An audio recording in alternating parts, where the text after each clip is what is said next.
Hi friends, అందరికీ నమస్కారం. అంజలి కథలకి స్వాగతం.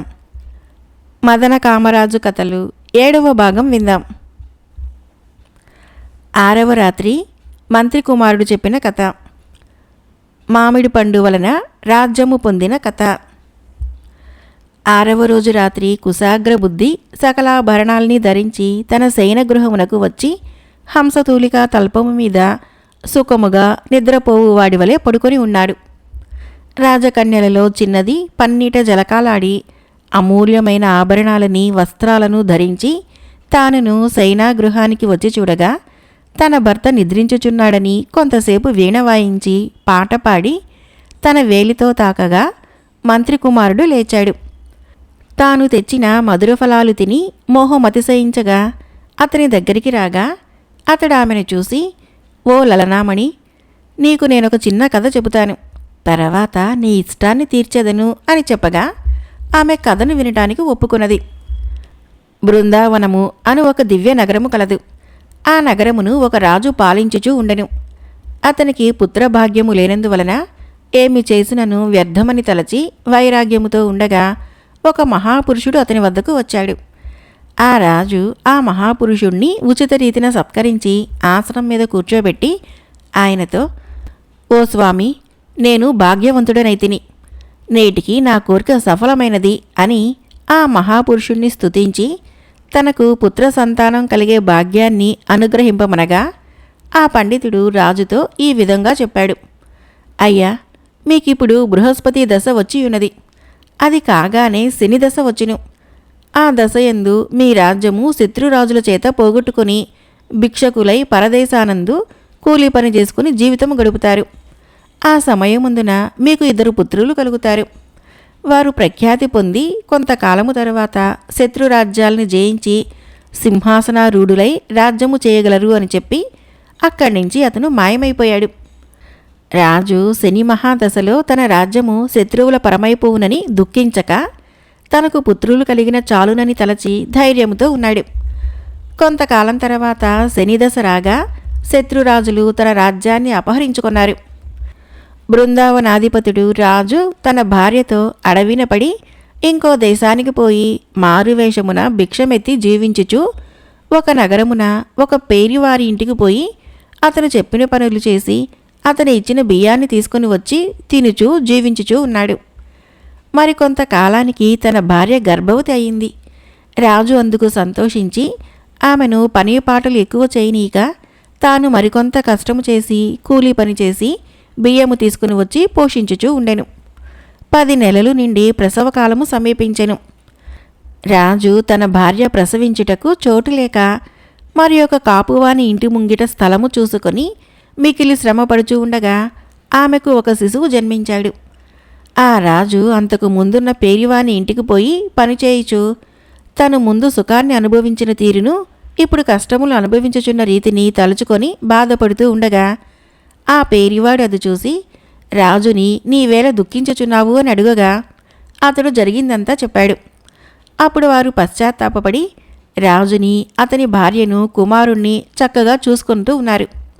కొంతకాలం తర్వాత రాజు భార్యకు మరి ఒక కుమారుడు జన్మించాడు. ఆ పిల్లలిద్దరినీ చక్కగా పోషించుచూ ఉన్నారు. ఆ బాలురిద్దరికీ తెలివి కలుగు సమయం రాగానే వారు వారి తల్లిదండ్రులు పడుతున్న కష్టాల్ని చూసి బాధపడి తమ్ముడు అన్నతో చెప్పుచున్నాడు. అన్నా, మన తల్లిదండ్రులు కూలి పని చేస్తూ జీవించుచూ ఉండగా మనము వారి బిడ్డలమై ఉండి చూచుచూ ఎలా కూర్చొని ఉందాము? మనము ఎక్కడికన్నా పోయి మన తల్లిదండ్రుల పోషణకు తగిన ఉపాయాన్ని ఆలోచించదము అని చెప్పగా అన్న ఆ మాటలకు సంతోషించి ఆ విధంగానే చేయుదుము అన్నాడు. అప్పుడు వారు ఏ పనైనా చేయుటకు పోయిదము కానీ ముందుగా నగరానికి పోయి బియ్యాన్ని సంపాదించుకు వచ్చిన మన అమ్మ చేతికి ఇచ్చి అన్నము వండించుకొని తండ్రి గారి వద్ద అనుమతి తీసుకొని తర్వాతనే బయలుదేరదాము అనుకున్నారు. ఆ విధంగానే చేసి ధనము సంపాదించుకొని 3వ మాసం నాటికి ఇక్కడికి వచ్చి చేరదాము అని చెప్పి తండ్రిని ఒప్పించి అన్నను తీసుకొని బయలుదేరి అడవి మార్గాన పోవుచూ ఉన్నారు. అప్పుడు ఒకచోట వారికి ఒక గొప్ప మామిడి చెట్టు కనిపించింది. ఆ చెట్టుకు 100 సంవత్సరాలు నిండిన తర్వాత దాని నుంచి ఒక పండు క్రింద పడుతుంది. ఆ పండుని అచ్చట మాధవుడు అని ఋషి తినుటకు వచ్చాడు. ఈ విధంగా ఉండగా ఆనాడు చెట్టు నుంచి పండు క్రింద పడింది. ఋషి దానిని చూసి, ఇక్కడ ఎవరున్నారు? మనం స్నానం చేసి శుచి అయి వచ్చి ఆ పండుని తినవచ్చును అని తలచి స్నానం చేస్తానికి పోయాడు. ఆ సమయమున ఆ ఇద్దరు రాజకుమారులు ఆ చెట్టు వద్దకు వచ్చి ఆ పండుని తమ అన్నపు మూటలో భద్రముగా కట్టి వెంటనే 2 ఆమడల దూరం పోయారు. వారి పోయిన కొద్దిసేపటికి ఋషి అక్కడికి వచ్చి చూసి పండు కనపడక 4 దిక్కులు తిరిగి చూసి దుఃఖముతో ఒక త్రోవను పట్టి పోవుచూ ఉండగా ఆ ఇద్దరు రాజకుమారులు కనిపించారు. వారిని చూసి, ఓ బాలురారా, మీరు వచ్చే త్రోవలో ఒక మామిడి చెట్టు క్రింద పడి ఉన్న పండును చూచితిరా అని అడగగా, అయ్యా, మేమిద్దరము వస్త్రహీనులమై ఉన్నాము, ఈ అన్నము మూట తప్ప వేరొకటి లేదు అని చెప్పగా ఆ ఋషి మిక్కిలి బాధపడి ఏడ్చుచూ ఉండగా వారిలో పెద్దవాడు ఆ ఋషిని ఈ విధంగా అడిగాడు, అయ్యా ఋషీశ్వర, సర్వమును వదిలివాడివలే ఉన్నారు, మీకు ఇక్కడి మామిడి పండు మీద ఇంత మోహమేలా అని అడిగిన రాజపుత్రులతో ఆ ఋషి ఇట్లా చెప్పాడు, ఓ బాలులారా, ఆ పండు మహత్యము మీకు చెప్పెదను వినండి. ఆ పండు 100 సంవత్సరాలకు ఒకసారి ఫలించి నేల మీద పడుతుంది. దానిపై తోలును భుజించినవాడు రాజ్యాధిపత్యాన్ని వహిస్తాడు. విత్తును భుజించినవాడు నవ్వినంతలో నవరత్నాలు నోటి నుంచి గలగల రాలతాయి. ఇది దాని ప్రభావము అని చెప్పి దుఃఖించుచు ఆ ఋషి తన స్థానానికి వెళ్ళిపోయాడు. తర్వాత ఆ రాజకుమారులిద్దరూ చాలా దూరము వచ్చి అమితానందముతో ఒక ఏటుగట్టును కూర్చొని స్నానం చేసి నిత్య కర్మల్ని తీర్చుకొని అన్నపు మూటను విప్పి తమ్ముడు ఆ ఫలము పైతోలుని అన్నకు ఇచ్చి తాను విత్తును భుజించి ఇద్దరూ అన్నము తిని ఒక చెట్టు క్రింద కూర్చొని దారిలో నడుచొటచే అలసిపోవుటచే నిద్రపోయారు. ఆ నగరాధిపతి మార్తాండు మరణించు సమయాన తన మంత్రిని పిలిచి, ఇన్ని రోజులు ఈ రాజ్యాన్ని చక్కగా పాలించి తిని ఇప్పుడు నాకు మరణకాలము సమీపించుచున్నది కనుక నీవు నా పట్టణపు ఏనుగుకు ఒక పుష్పహారాన్ని ఇచ్చి అది ఎవరి మెడలో హారాన్ని వేయినో వారికి పట్టము కట్టమని చెప్పగా వారు పట్టపు ఏనుగును తీసుకుని వచ్చి అలంకరించి పుష్పహారం ఇచ్చి దక్షిణ దిక్కుగా వదలగా అది ఆ అడవికి వచ్చి అక్కడ పడుకుని ఉన్న ఇద్దరు రాజకుమారులలో పెద్దవాని మెడలో పూలహారాన్ని వేసింది. ఆ రాజకుమారుని తీసుకుని పోయి సింహాసనం పైన కూర్చోబెట్టారు. అతడు చక్కగా రాజ్యపాలన చేయుచుండెను. అంతా ఆ చిన్నవాడైన రాకుమారుడు ఆ ఏనుగు తన అన్నను మృంగెనని తలచి అడవంతా తిరిగి ఒక పట్టణాన్ని చేరి అక్కడ ఒక దాసి ఇంటికి పోయి అక్కడ వారిని దాహము తీర్చమని అడగగా ఆ దాసీది ఆ రాకుమారుని అందచందాల్ని చూసి ఇతడిని పోషించిన మనకు తర్వాత మంచిదని తలచి ఆ రాకుమారుడికి దాహము తీర్చి అన్నము పెట్టి అతి గౌరవముగా చూచుచూ ఉంది. అప్పుడు ఆ దాసీది తన కూతుర్ని పిలిచి, అమ్మా, ఈ రాకుమారుడు సామాన్యుడు కాడు, ఇతని అభిప్రాయము కనుగొనము అని రహస్యంగా చెప్పింది. ఒకరోజు రాజకుమారుని లాలించుచు ఆ దాసీ కూతురు అతనిని పక్కకు తన కొసవేలిచే పొడవుడు చేత అతడు ఉలిక్కిపడి పకపక అని నవ్వగా అతని నోటి నుంచి నవరత్నాలు గలగల రాలగా దానిని చూసి ఆశ్చర్యపడి తన తల్లితో చెప్పింది. ఆమె ఆ నవరత్నాల్ని దాచి పెట్టెలో పెట్టింది. ప్రతిదినము ఆ వనిత ఈ విధంగా రాజకుమారుని నవ్వించి నవ్వించి అనేక రత్నాల్ని సంపాదించి మేడలు కట్టించి సకల లాభాల్ని పొంది అతనిని నేల మీద నడవనీయకుండా ఉంది. ఒకనాడు ఆ వనిత, ఓ ప్రాణదాత, నువ్వు నవ్వుచూ ఉండగా రత్నాలు రాలటానికి కారణమేమిటి అని అడగగా ఆ రాకుమారుడు కపటము లేక ఆమె మీది మోహముతో తాను భుజించిన మామిడి పండు మహత్యం చెప్పగా ఆమె తన తల్లితో చెప్పింది. ఆమె రాజకుమారుడితో మంచి మాటలు చెప్పి, మీరు మా ఇంటికి వచ్చి చాలా రోజులైంది, మీరు మందు పుచ్చుకొనిచో వ్యాధిగ్రస్తులవుతారు అని నమ్మించి అతనికి నేర్వాళ మాత్రలు ఇచ్చి మింగించింది. 2 నిమిషాలలో ఆ మామిడి విత్తు రాజకుమారుడి కడుపు నుంచి నేలపడగానే ఆ ముసలిది అతనికి తెలియకుండా ఆ విత్తును కడిగి తాను మింగింది. తరువాత రాజకుమారుడు మూర్ఛ పొంది ఉండగా ఆ ముసలిది అతన్ని వీధిలో అరుగుపైన వేసి తలుపులు మూసుకుంది. దైవానుగ్రహం వలన అతనికి తెలివి వచ్చి లేచి తలుపు కొట్టగా ఆమె ఏమీ తెలియని దానివలే తలుపులు తెరవలేదు. అతడు పొరుగింటికి పోయి వారి తలుపులు కొట్టగా ఆమె తలుపులు తెరిచి ఎదిరింట ఉండే రాకుమారుడని తెలిసి లోపలికి తీసుకుని పోయి అన్నము పెట్టి ఆదరించి పొమ్మని చెప్పగా రాకుమారుడు తనను మోసపుచ్చిన దానిని తలుచుకొని దుఃఖించి ఆ నగరానికి దగ్గరగా ఉన్న చెరువు దగ్గరికి వెళ్ళి అక్కడ ఉన్న చింత చెట్టు వద్ద పడుకొని ఉన్నాడు. అంతలో ఒక యోగీశ్వరుడు బడలికతో తనకు అవసాన కాలము వచ్చిందని తెలుసుకొని శిష్యులు నలుగురికి తన తలపాగా, సంచి, దండ కమండలము, పావుకోళ్ళు తలా ఒకటిగా ఇచ్చి ఈ నాలుగింటి ప్రభావము చెప్పుచున్నాడు. ఓ శిష్యులారా, ఈ తలపాగా కోటతో కూడిన నగరాన్ని ఇస్తుంది. ఈ సంచి షడ్రసోపేతమైన అన్నాన్ని ఇస్తుంది. ఈ దండము శత్రు సంహారము చేస్తుంది. ఈ పావుకోళ్ళు తలచిన చోటికి తీసుకుని పోయి విడిచిపెడతాయి. ఓ శిష్యులారా, నన్ను సమాధిలో ఉంచి ఈ నాలుగింటిని తీసుకుని సుఖముగా ఉండమని చెప్పి ఆ యోగి ప్రాణాలు విడిచాడు.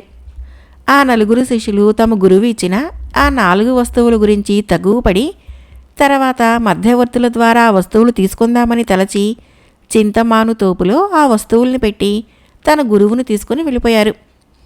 వారి మాటలు విన్న రాకుమారుడు ఆ చింతమాను తొర్రలో పెట్టిన సంచి, తలపాగా, దండ కమండలము, పావుకోళ్ళు తీసుకొని వానిని ఒకచోట దాచి పడుకున్నాడు.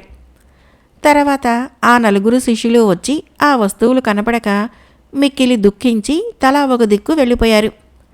రాకుమారుడు వారు పోవుట గమనించి 2 రోజులు గడిచిన తర్వాత ఆ వస్తువులు 4ంటిని తీసుకొని యోగీశ్వరుడి సమాధి వద్దకు వచ్చి పరిశుద్ధుడై, ఓ స్వామి, తమ శిష్యులకు ఇచ్చిన ఈ 4 వస్తువుల్ని నేను తీసుకుని వచ్చి తిని నా యందు అనుగ్రహించి ఇవి ఫలించినట్లు చేయమని ప్రార్థించి ఆ పావుకోళ్ళని పాదములకు తొడుక్కొని చేతిలో దండ కమండలాలు తీసుకొని భుజానికి సంచి తగిలించుకొని ఒక చెట్టు వద్దకు వచ్చి తాను వచ్చిన సంగతి ఆలోచించి షడ్రసోపేతమైన భోజనము కావాలని తలవగా ఆ సంచి తన ప్రభావమున అప్పుడే అక్కడికి షడ్రసోపేతమైన అన్నాన్ని ఇవ్వగా ఆ రాజకుమారుడు దానిని భుజించి అక్కడి నుంచి బయలుదేరి తనను మోసము చేసిన దాని ఇంటి అరుగు మీద కూర్చొని ఉండగా ఆ దాసి అతన్ని చూసి ఆశ్చర్యముతోనూ భయముతోనూ అతని కాళ్ళపైన పడి క్షమించమని వేడుకొని అతనిని బ్రతిమిలాడి లోపలికి తీసుకుని పోయి ఇదివరకటి వలనే పోషించుచూ ఉండెను.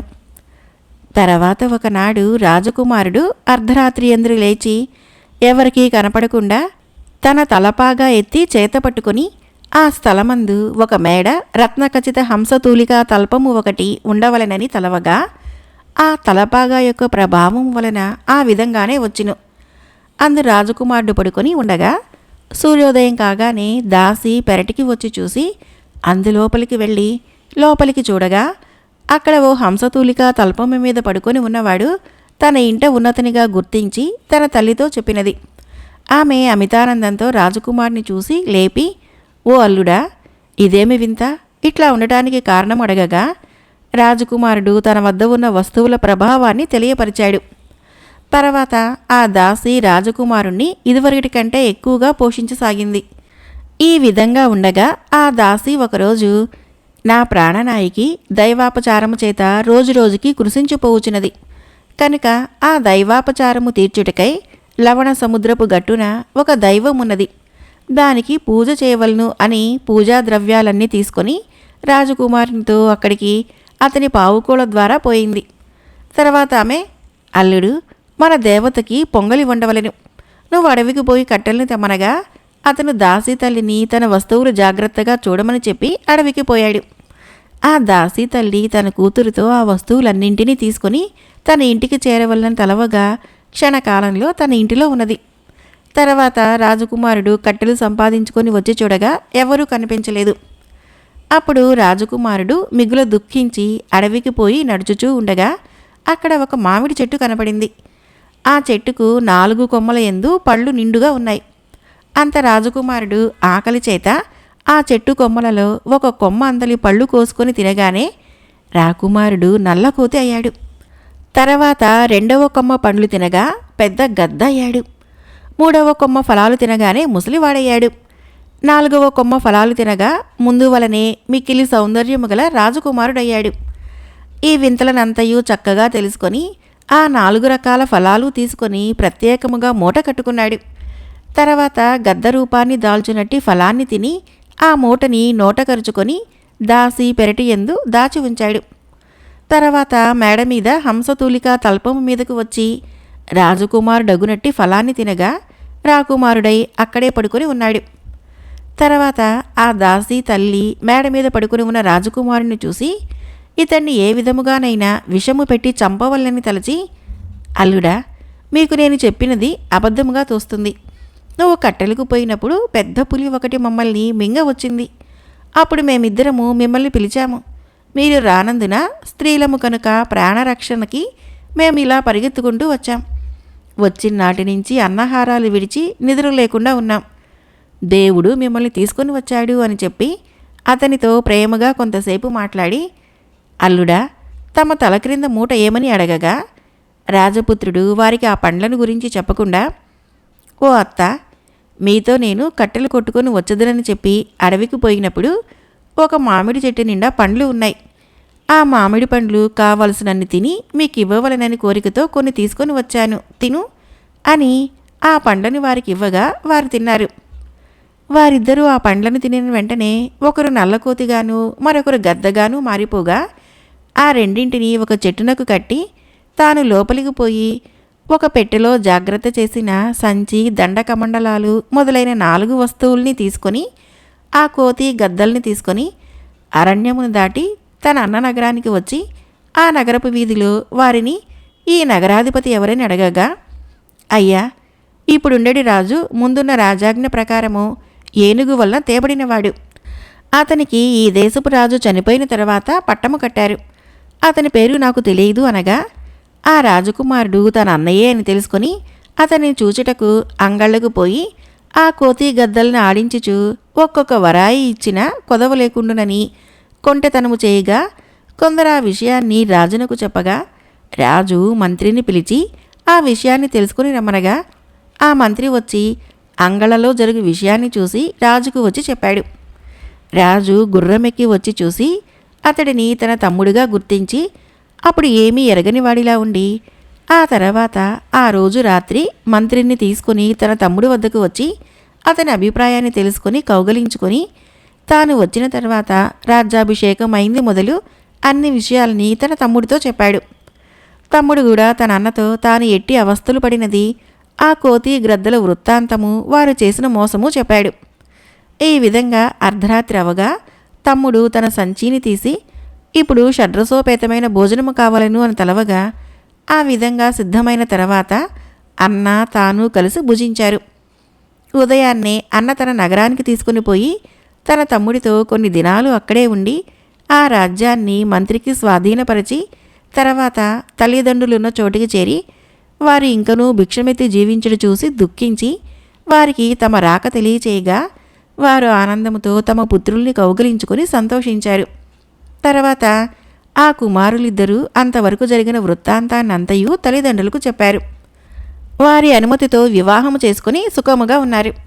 ఈ విధంగా ఉండగా చిన్న కుమారుడు తాను తెచ్చిన కోతి గద్దలను తీసుకుని వచ్చి సభలో పెట్టి సభలోని వారికి జరిగింది, వారు చేసిన మోసాల్ని చెప్పాడు. ఇప్పుడు మీకెదురుగా వీరికి నిజరూపాలు వచ్చేటట్లు చేసదునని చెప్పి వారికి తాను తెచ్చిన మామిడి పండ్లలో ఒక ఫలాన్ని దాసీకి దాని అమ్మకు ఇవ్వగా దానిని వారు తిని వారి రూపాలు పొందారు. సభలోని వారు అదంతా చూసి ఆశ్చర్యాన్ని పొందారు. రాజకుమారుడు వారిని తగిన విధముగా శిక్షించి తరిమి కొట్టాడు. తదుపరి వారి తండ్రి తాను పరిపాలన చేసిన రాజ్యానికి 2 కొడుకులకి పట్టము కట్టగా ఆ రాజ్యాన్ని తమ తల్లిదండ్రుల్ని చక్కగా చూసుకొనిచు తమ భార్యలతో ఆ రాజకుమారులు సుఖముగా ఉన్నారు. ఓ పద్మగంధి, వింటివా? ఇట్టి సామర్థ్యం గల రాజపుత్రుణ్ణి గదా నీవు వివాహము చేసుకునవలెను అని కథ ముగించేసరికి సూర్యోదయం అయింది. రాజపుత్రికయు అంతఃపురానికి చేరింది. మంత్రి కుమారుడు తన నిత్యకర్మల్ని తీర్చుకోవటానికి పోయాడు. మదన కామరాజు కథలు 7వ భాగం సమాప్తం. రేపు 7వ రాత్రి మంత్రి కుమారుడు చెప్పిన కథను విందాం.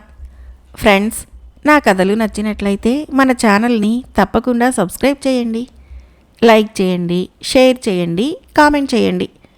Thank you.